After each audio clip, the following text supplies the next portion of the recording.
In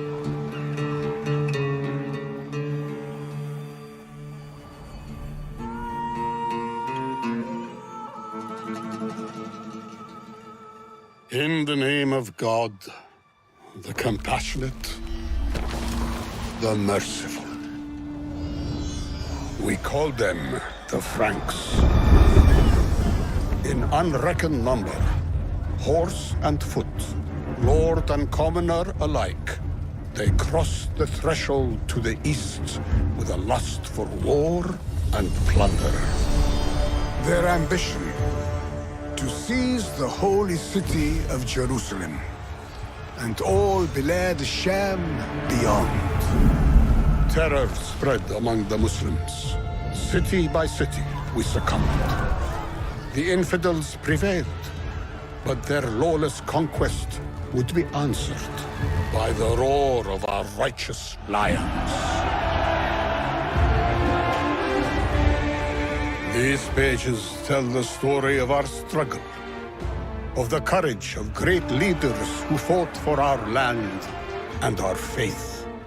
With God's favor upon them, they unsheathed their swords and sharpened their spears and earned their place in our eternal memory. I begin the story at the last bastion of the faithful, the ancient fortress of Tyre. May God protect her.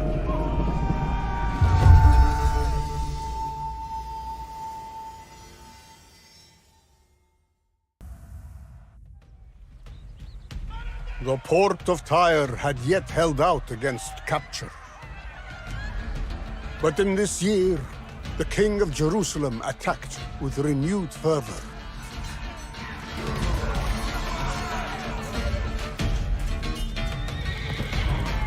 Foreseeing the city's demise, Tyre's governor beseeched the ruler of Damascus to hasten a vigorous force to his aid. Its accursed architects fled, tail-turned and ashamed in their failure. Tyre, city of the ancients, gateway to the Middle Sea, and now fortress of refuge, rejoiced in his hard-fought victory. The Tyrians wept and thanked God for his fearless Damascene deliverers.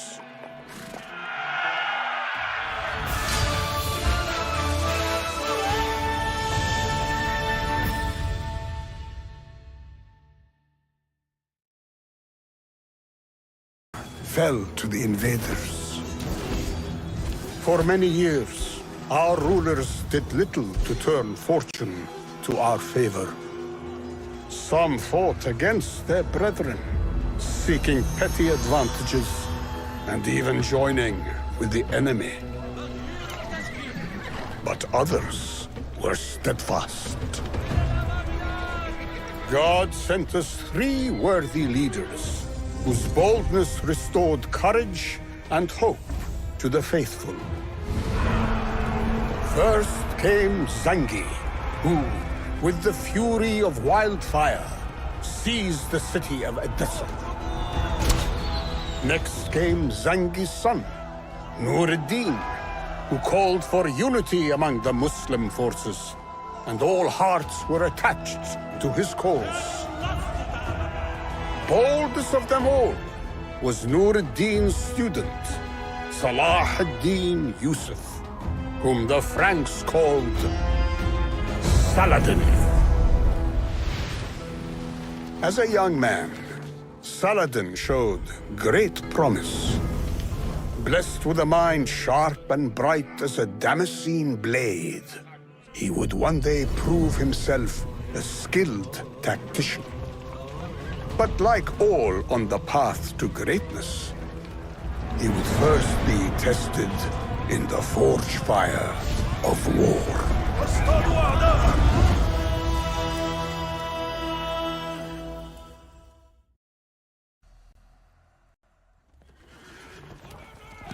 The Franks had staked their claim on Egypt, intruding again and again with unquenchable greed.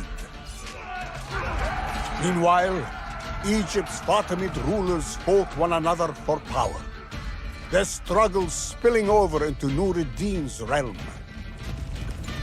And so, into Egypt marched the army of Damascus, with Asad ad-Din Shirkuh at its head, charged with settling the festering turmoil and expelling the Franks.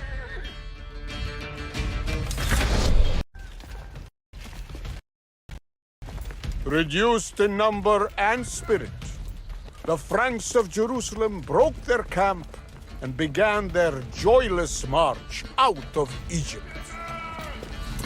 Shirkuh soon claimed Cairo for Nur ad-Din, but Egypt's governance would not long after fall to his illustrious nephew, Saladin.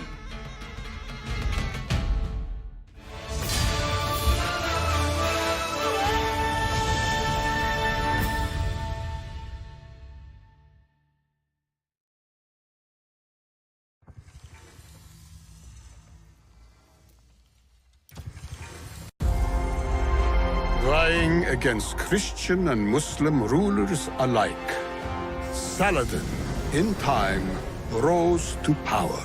But a dreadful turmoil bedeviled his realm. A demon, disguised as a man, one Reynald of Chatillon, preyed on Muslim merchants and pilgrims. With all the folly of a man deranged, Reynald dared gnash at the heart of Islam itself. Saladin would hunt this dishonorable wretch over land and sea.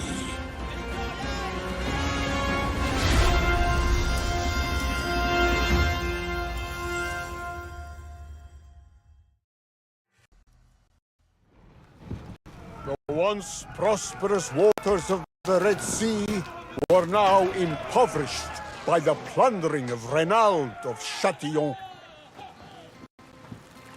But the spirited Muslim fleet would fix every bow and ballista on expelling this unruly malice.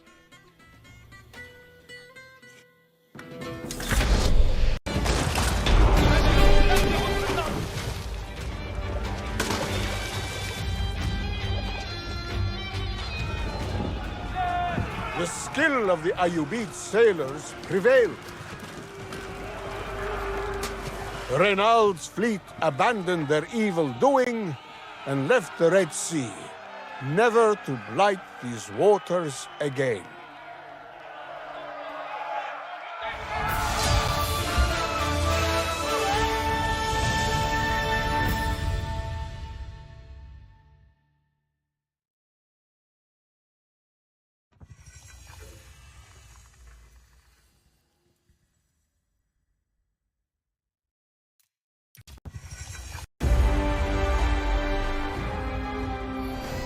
Saladin's eye was fixed on Jerusalem. He, the righteousness of the faith, desired nothing more than to bring the Aqsa sanctuary back into the fold of the faithful. At this time, the demon Reynald broke yet another treaty, wickedly seizing a caravan of Muslim goods and traders. Saladin swore an oath to slay this monster by his own hand, calling to arms every man, sword and bow under his banner. Saladin made ready to keep his vow.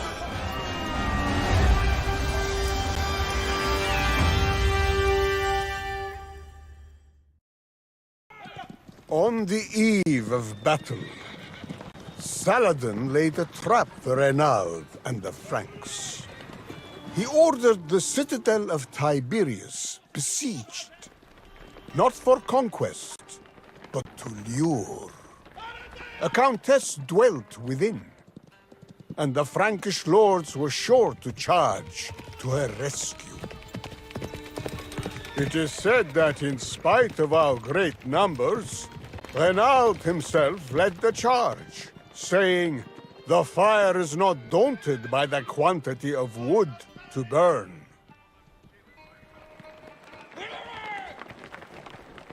How he would be mocked by the echo of his own words.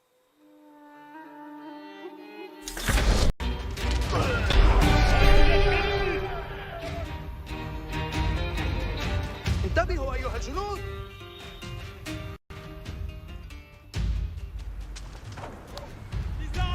In a cloud of arrows and smoke, the battle was won.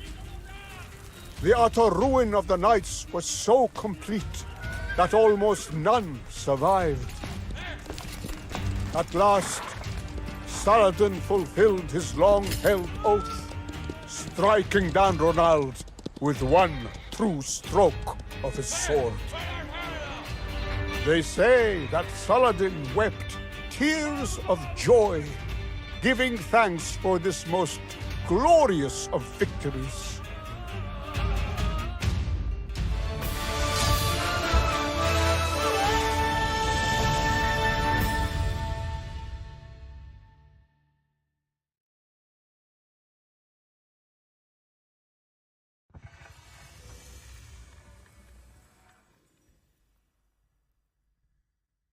To their doom at Hattin, the Franks had emptied out the great garrisons of the occupied cities.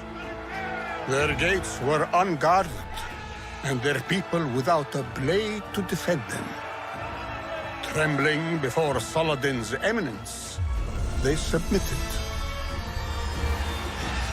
Beirut, Acre, Ascalon, Bethlehem, until the victorious day came when the Sultan entered Jerusalem itself.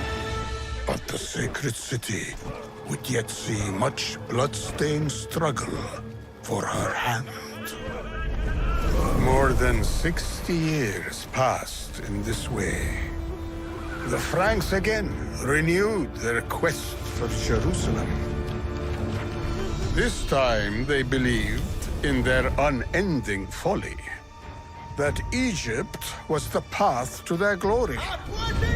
Had they not learned from their misfortune? Did they think our roars were mere whispers on the wind? Egypt unleashed her lions. The commander of the army, Baybars al-Bundukdari, assembled a host of Mamluk warriors so great that the whole earth shook beneath their step. At the ailing Sultan's side, his beloved wife, Shajar-ad-Dur, our tree of pearls, ably took charge in his stead. With cleverness and caution, she directed Egypt's defense. The Franks would swing their swords at shadows, stumbling with all confidence ever deeper into the lion's den.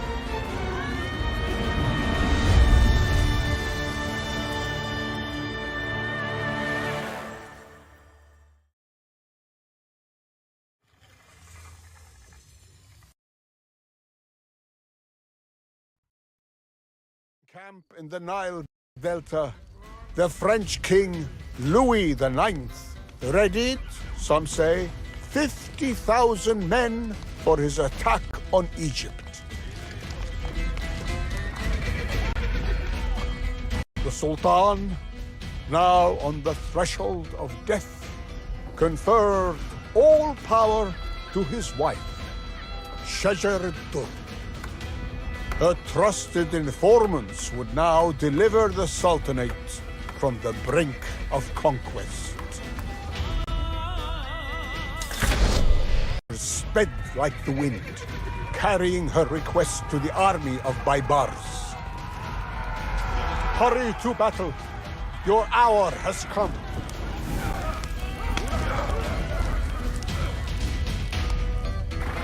Alongside the ranks of the Templars and Hospitallers were the German Knights of the Teutonic Order. They were stout and sturdy, and wielded the crude blades of the savages. The unruly legions were accompanied on this doomed expedition by their infidel holy men. These Grand Masters seemed to bestow an ungodly vigor on the men whom they bound to their spell.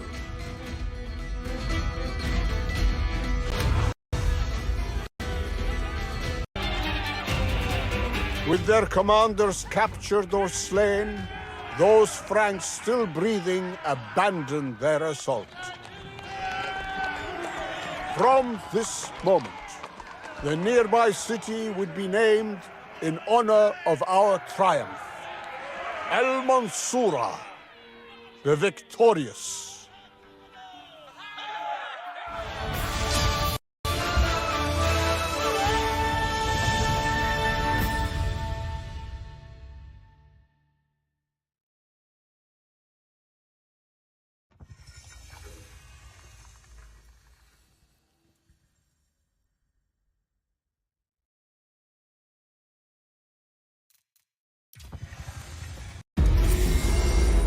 A new power rose under the banner of former slaves. The Sultanate of the Mamluks was born. The ravages of the Franks, monstrous though they were, could not match the sudden terror brought upon us by the thunder and malice of the Mongols. Like the unstoppable spread of a plague, they were upon us. One after another, we fell. Baghdad, Aleppo, Damascus. Our lands were choked with smoke and ran with blood. But Sultan Qutuz, may God be merciful to him, would not stand idle nor flee in fear. He gathered his Mamluk army and marched.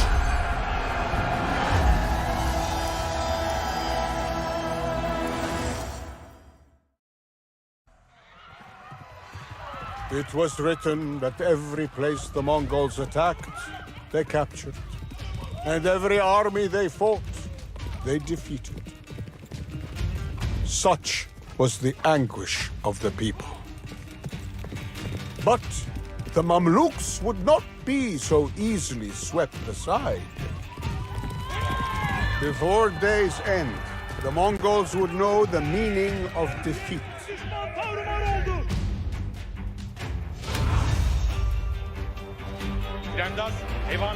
Final desperate charge.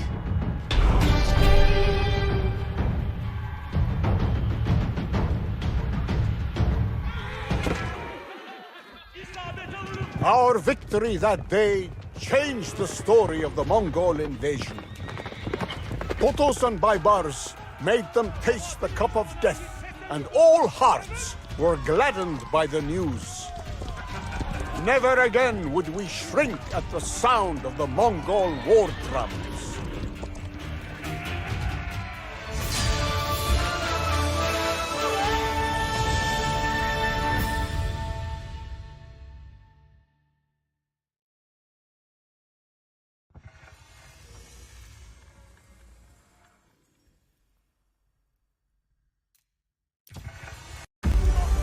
The Mongol scourge harried our lands again and again. Each new attack we repelled with great vigor, our spirits emboldened and our arrows guided by God's hand. But the heart of the Sultan Qalawun was deeply anguished, knowing the Mongols might join with the Franks and crush the lands of Islam from east and west. More vexing still, the Franks possessed the port of Acre, an open door to any new infidel army. The hour had come to close all such doors, to rid Bilad al-Sham of every last fortress of the unbelievers.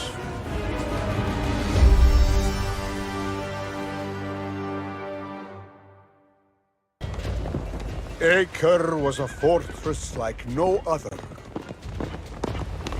Her fortuitous location had made her a desirable conquest for countless peoples since the dawn of civilization itself. She had endured much, and her walls were all the stronger for it. On this day, the last Franks of the Kingdom of Jerusalem would cower behind Acre's walls for as long as they would hold.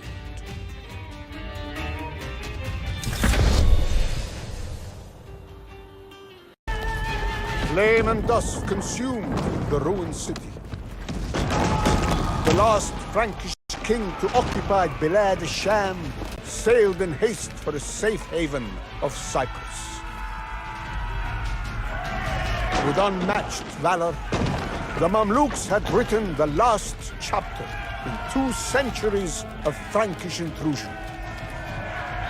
The accursed crusade of the infidels had come to its inevitable end.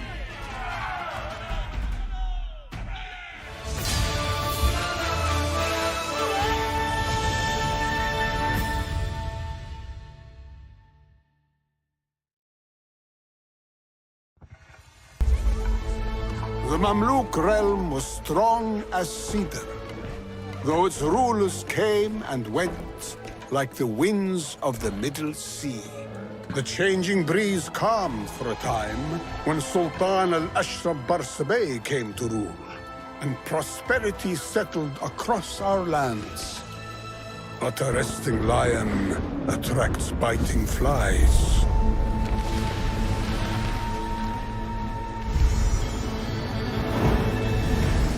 The ancient blight of piracy plagued us at sail and ashore. The accursed King Janus of Cyprus granted warm welcome to wicked men seeking riches and slaves. These thieves and killers assaulted our towns and our people, carrying off in great number whatever they pleased. May God curse them. The lion awoke. Barsabeh gathered a great invasion fleet. A fleet so terrible as to fill the entire horizon. There would be no forgiveness for the wicked.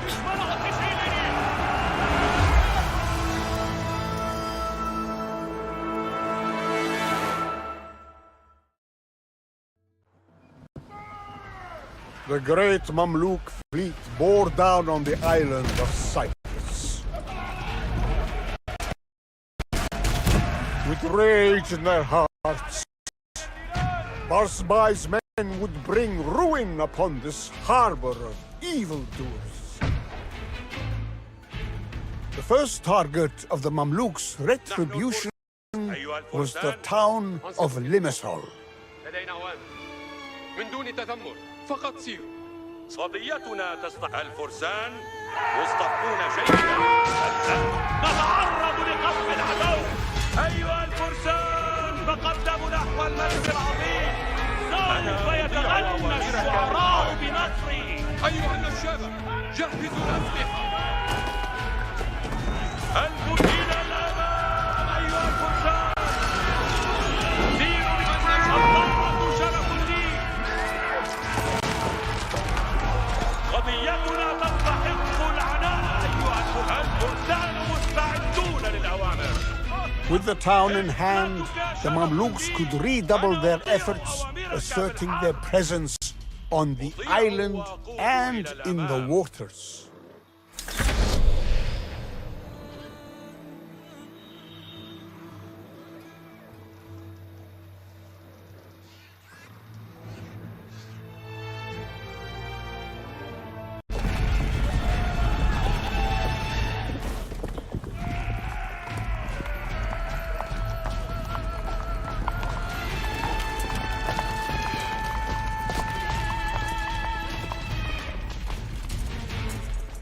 The Mamluks marked their triumph in rubble and ash. Our wrath left Cyprus in ruin and without its king.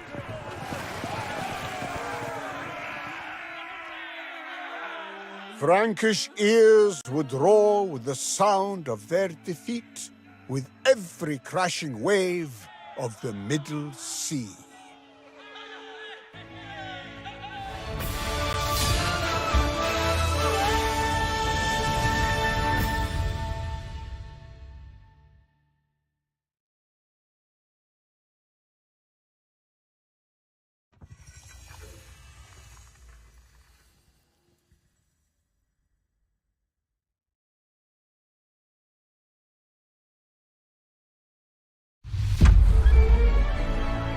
The Sultan's fleet returned, victorious, with a fortunate few of our stolen families.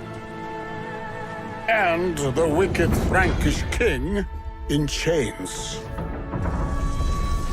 Some say he was paraded through the jeering crowds of Cairo, shackled and barefoot, riding on a lame donkey. He kissed the ground at the Sultan's feet, they say. Others tell a more dignified tale.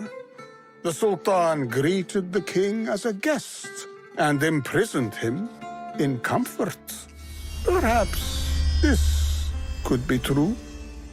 Be he cruel or benevolent, Sultan Bersabeh has sealed the dominance of Egypt over this incessant pest. My story ends today. Yet our story will go on. Just as the tales of our great heroes are retold in these pages, so our triumphs yet to come will be added to their legacy. Inshallah.